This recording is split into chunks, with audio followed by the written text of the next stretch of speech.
Tardes con todos. Sean bienvenidos a nuestro Visual Thinking titulado La filosofía de la educación en la actualidad. Tenemos tres grandes ramas que son la filosofía de la educación en la actualidad, principales corrientes de la filosofía de la educación en la actualidad y la prehistoria académica de la filosofía de la educación. La filosofía de la educación en la actualidad. La filosofía de la educación en el contexto actual busca reflexionar sobre el propósito y la naturaleza de la educación en un mundo globalizado, digitalizado e interconectado. En este sentido, es una disciplina que no solo se ocupa de teorizar sobre los métodos pedagógicos, sino que también aborda cuestiones éticas, políticas, sociales y culturales relacionadas con la educación. Algunos elementos claves que esto puede adquirir son la diversidad y justicia social. En esta se busca una educación inclusiva que responda a las necesidades de todos los estudiantes. Como segundo, tenemos lo que es la tecnología y aprendizaje digital. En esta integración de nuevas tecnologías en el aula plantea nuevos desafíos sobre el rol de la educación y cómo los métodos tradicionales se deben adaptar. Como tercera, tenemos lo que es la educación para la ciudadanía global. Es el énfasis que está en preparar a los estudiantes no solo para sus comunidades locales, sino para un mundo interconectado en el que deben ser ciudadanos activos y responsables. Y como último tenemos lo que es la educación crítica. Se trata de fomentar el pensamiento crítico, no solo sobre sobre el conocimiento adquirido, sino también sobre las estructuras sociales y políticas que lo producen. Si hablamos sobre la segunda rama, que es la prehistoria académica de la filosofía de la educación, como disciplina formalmente estructurada, no surgió de la nada. Tiene raíces en las primeras reflexiones filosóficas sobre el conocimiento, la virtud y el individuo.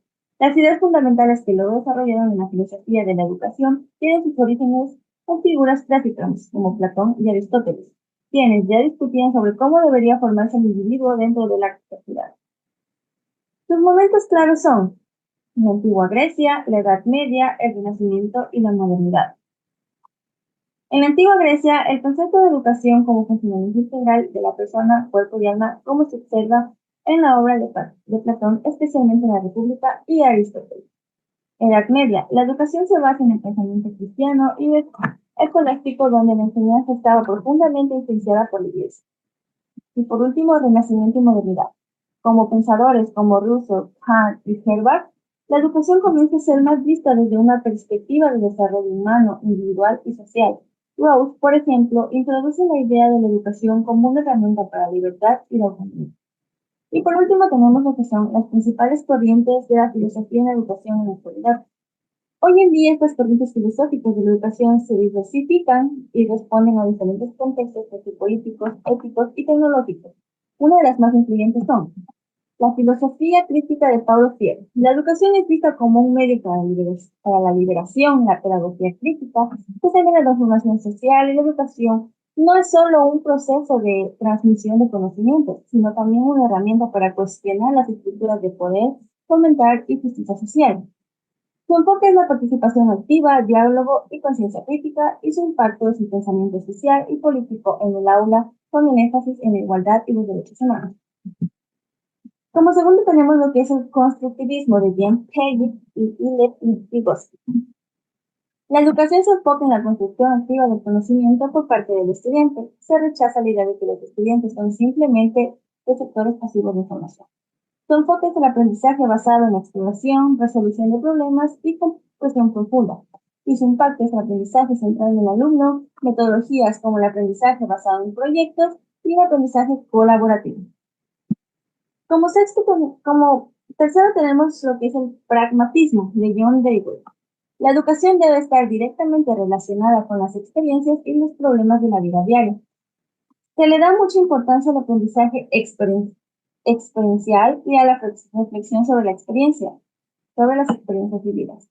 Su enfoque es la educación como herramienta para la resolución práctica de problemas sociales y personales, y su impacto es la promoción de métodos activos y participativos, como el aprendizaje para proyectos y la educación experimental.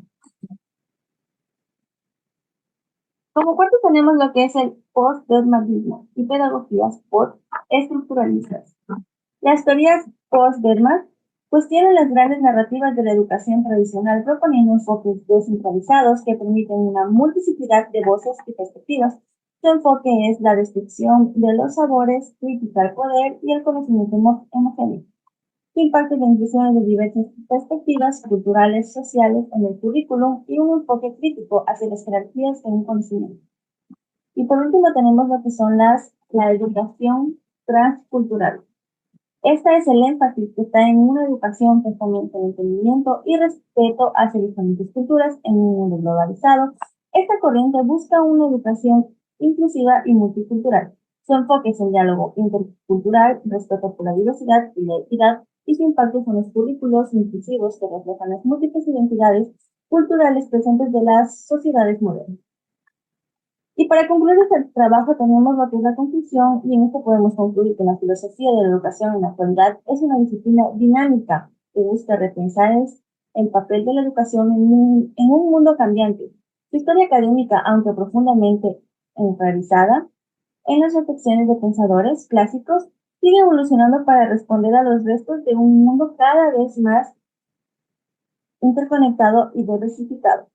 Las corrientes filosóficas actuales ofrecen distintas respuestas a la pregunta fundamental de qué significa educar en el siglo XXI. Muchas gracias.